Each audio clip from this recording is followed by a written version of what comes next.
On today's episode of the VIFF Podcast, we're talking to Karen Chapman, writer-director of Village Keeper. Village Keeper introduces us to a Toronto single mother who is processing trauma and grief and finding ways to hold her life together. It premiered at the Toronto International Film Festival and is playing the 43rd edition of VIFF. Welcome to the VIFF Podcast, the podcast where we take you behind the scenes of the 43rd edition of the Vancouver International Film Festival. VIFF's work takes place on the unceded territory of the Musqueam, Squamish, and Tsleil-Waututh Nations. Today, I'm joined by Karen Chapman, the writer-director of Village Keeper. Village Keeper is about a Toronto single mother processing her grief and trauma and finding ways to hold herself together. It is Karen's first narrative feature film. Welcome, Karen. Thank you, Curtis. You've worked in many different disciplines. You've been a documentarian. You've directed narrative television as well. Wondering when it came time to make your first narrative feature, did you start thinking about it in terms of scenes or themes? Just wondering how maybe the narrative coalesced for you. Good question. It was definitely themes and like moments that stayed with me, that felt poetic, but they're just seemed benign. But when you look at them, they just felt like they'd be poignant. So really just things that, but more than anything, I would say like a collection of things that were bothering me or that I was curious about or fascinated me. And was there a moment where you assembled the narrative spine of the story? Is that Beverly Jean, obviously, the central character? I mean, for me, it was just about getting into the room. That room when the door closes and they were the therapist. Like that, the whole thing was about what would it take to get them in the room, and there are many creative and emotional beats that led us there, but that was my not necessarily happy ending, but the possibility of a happier beginning. And I thought that simple idea of like, what if families got into the room? How much did your background as a documentary maker factor into this, be it in that scripting stage, or maybe once you were on set and deciding how to commit this to camera? The documentary is definitely like the foundation on which I stand for cinema, for thought, for art, and I love narrative, but there's always something grounding about being in scenes and situations that feel familiar, that feel felt, that feel lived in, that feel like they look like our lives. And for me, the challenge was how do we do that on screen? We live poetic lives, we just may not see them that way, but the little journeys that we take and anything can be made into like a slice of life. And so the challenge was how do we do that and make it cinematic?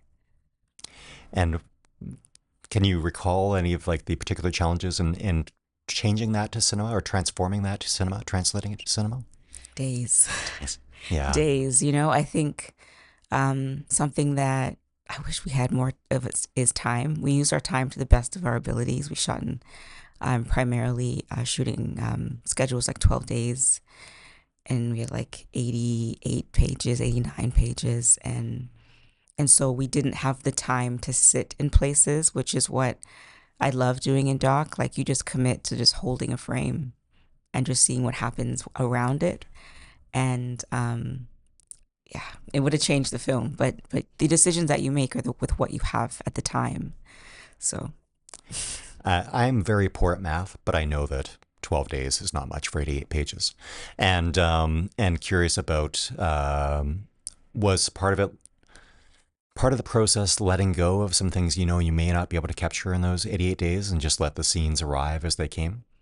I think a lot of that was prep. It was like we knew that we wouldn't have time. And so I worked with like a few ADs to just get a schedule that would fit and that would make sense. And we wanted to shoot things in sequence as much as we could. We look up to films like The Body Remembers When the World Broke Open, and they did their 7 days, and you could see the story forming and the life forming, and there's something very authentic about that, as opposed to doing everything out of order. But doing everything out of order was out of practicality, but to the much we tried to make things happen and feel like they were evolving. So we knew the challenge that we would have, and so we made decisions to, uh, every shot had to be a money shot. Every shot had to be beautiful. We didn't have time to build up to something.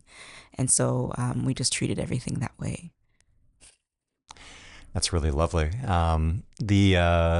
Did you know the setting, like the building itself, the spaces? And we're wondering if maybe in the location scouting then, did it start to inform some of those scenes and just how the characters would situate themselves with each other, relate to each other?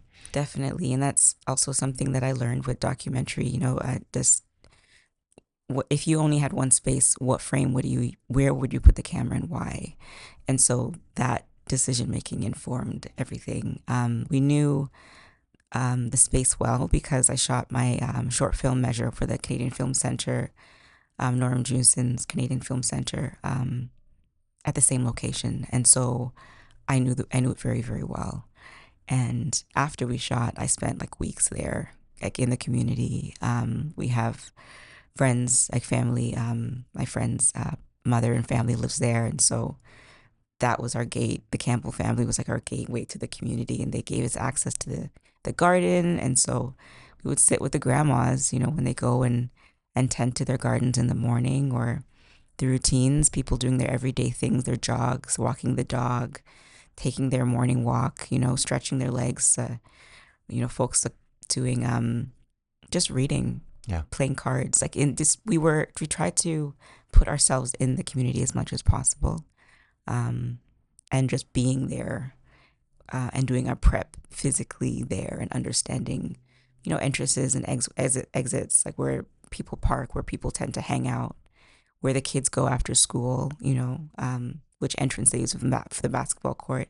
So all these little decisions, I was able to really make everything concise when it came down to shooting because we spent so much time there. Did I wonder then, the location obviously informs things. You talked about these themes that kind of put the film into motion. How did you maybe translate themes into characters, if you will? Sure. A big theme was class and money and having more than others and having not, and what that means, and what does your home look like if you do, and what does your home look like if you don't. And those questions were very, very much about the foundation on this film, and the pressure that puts on families, the pressure it puts on single moms, and so simple things like an apartment building complex, just holding the frame on the complex and seeing all the rectangles and all the windows. People live in every single one of those windows, and you hold the frame there and you'll see so many different things. Like no one has to be in the window to get a sense, like old Christmas ornaments that they just forgot to take down that are stained by the sun, or like a broken window that hasn't been fixed. What does that tell you about the maintenance and care that these people are getting? Just little things that carry like different stories in and of themselves.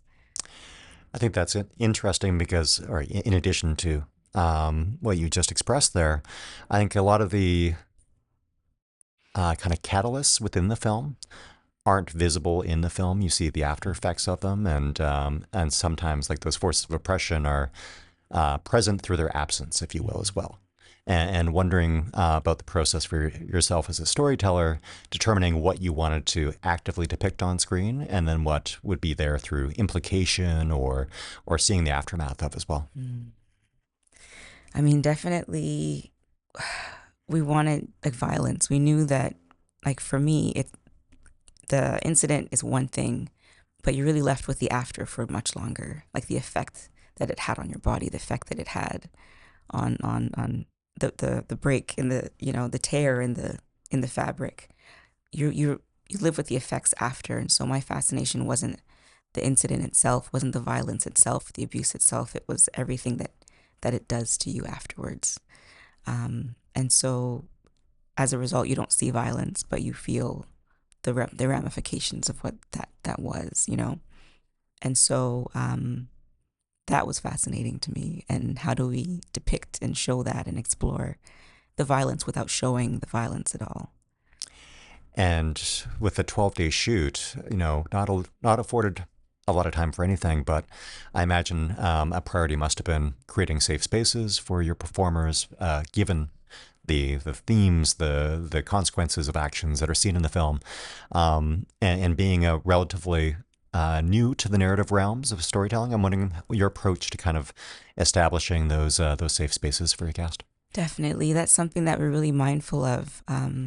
We learned that in doc. There's just the ethics of care and not taking more than what you're asked for. And so we're really proud that we had the forethought to invite soon to be Dr. To Be Young to talk to everybody on set, cast and crew, just about safety and offer tangible resources that we could use throughout the day. Like if things got too hard, if you needed a minute, just how to communicate that, breathing exercises, grounding exercises that we could do throughout the day.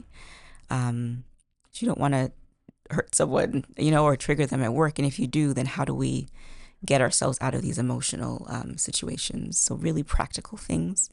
We had scenes like after violence where like people are screaming in the middle of the night. So we had to warn all of the the community members and let them know we're acting. This is not real. But just also to prepare them because there have been incidences of violence there as well. So just the care in preparing and then letting them understand the why. Like we're not just doing this for sensationalism. We're trying to say something, and get them on side with our intention. So definitely between the crew, cast, and the community, we were very, very clear, and we were intentionally creating safe spaces. You, before we started recording, you were talking about how you just gone to Emily Carr, where you studied here in Vancouver. You mentioned the Canadian Film Centre as well. I believe you also went through the TIFF Talent Lab. I'm wondering if was there a specific like mentor you kind of look at, or maybe a moment in those programs that was really foundational for you as a filmmaker that maybe served as a bit of a jump start or a kick start to the next stage of things for you? There've been so many. I've been hiding myself in these programs for years. These development or learning or educational programs, because it helps with accountability and getting things done, and you're Right. learning and you're cross-pollinating with other artists, and I just find them really valuable. So many mentors. Oh my goodness, you put me on the spot. I know. Name names. We demand There've it. been so many. I mean, from the film center, I would say Charles Officer. He saw this project when it was a documentary, and encouraged me to write it down and encouraged me to apply to the film center. And he was very intentional about making sure that the story sounded and looked like me, whatever that is, and trying to find the nuance to the particularness in the way I see things was really encouraging. Molly McGlynn, who's just such an artist and class act of a person that she's like a long-term friend, but she also was wonderful in terms of just guidance, any advice. She's like a fairy godmother. We had a list of people that we called on for help. So many people. Christina Poivazin, First Generation Films, who was like put her name on like we for the Talent to Watch application. Yeah. She was my EP, helped us throughout the course of the film. Goodness, Floyd Kane, Taj Crickshaw. Like there've been so many people that have been really helpful. You've really put me on the spot. I think and that in all of the programs that we've done, they've been people that were really intentional about paying it forward and Right. making sure that we got what we needed. And I'll never forget it. Well, and we were discussing before, it seems like that's part of your practice now as a filmmaker. You were talking about speaking to young students yesterday and seeing some of that uncertainty and just providing some of those maybe moments and unlock some ideas, if not doors for them as well. Yeah, it was a full circle moment. Being in that room with like students, I think they might have been first year.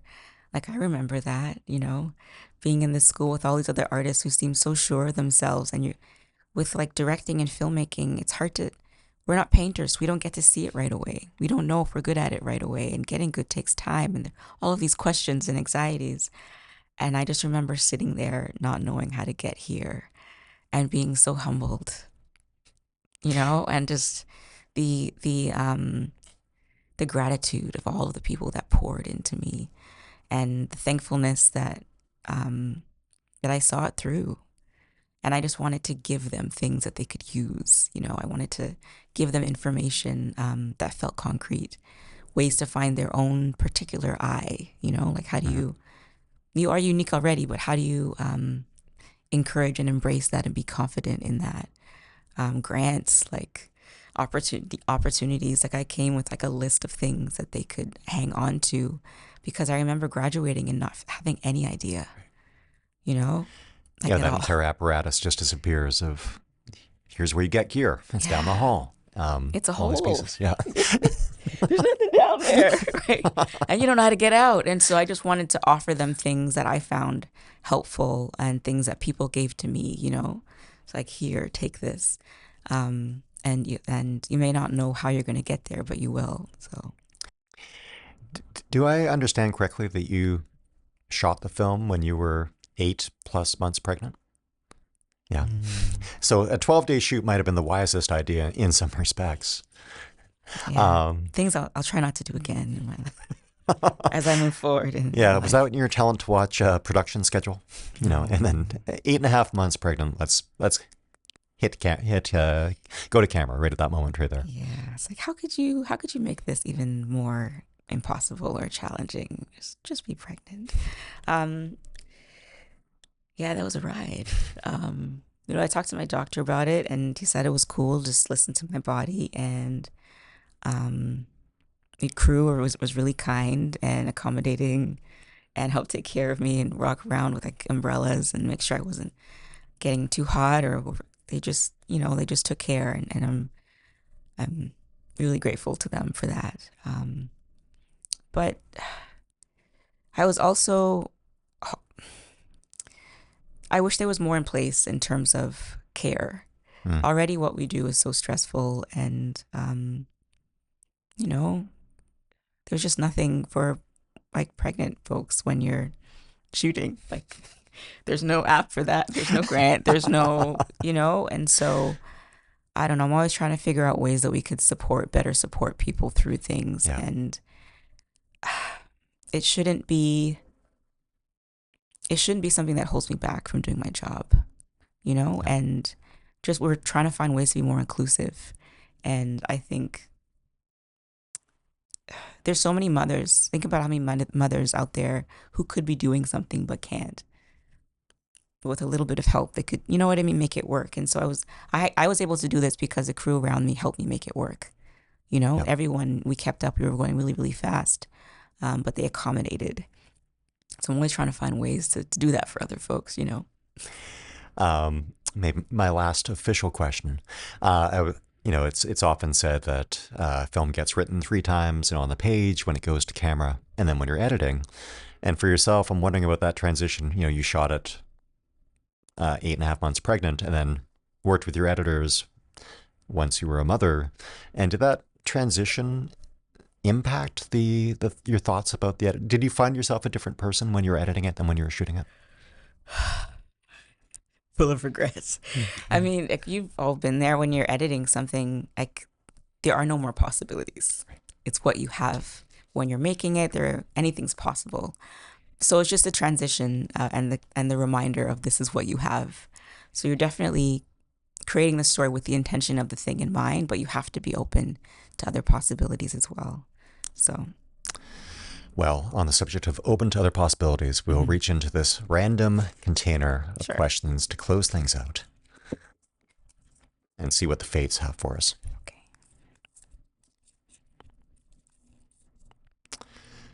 What is the most unusual place you've ever watched a film?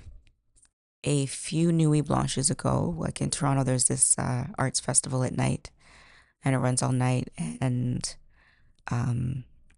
they had a projector running in like an open space, like a yard area, and there were sculptures around, and they were projecting onto a fabric that had another fabric on it, and it was just this old Italian movie, and just no one could understand what they were saying, but everyone was silently just watching, and that was a beautiful experience.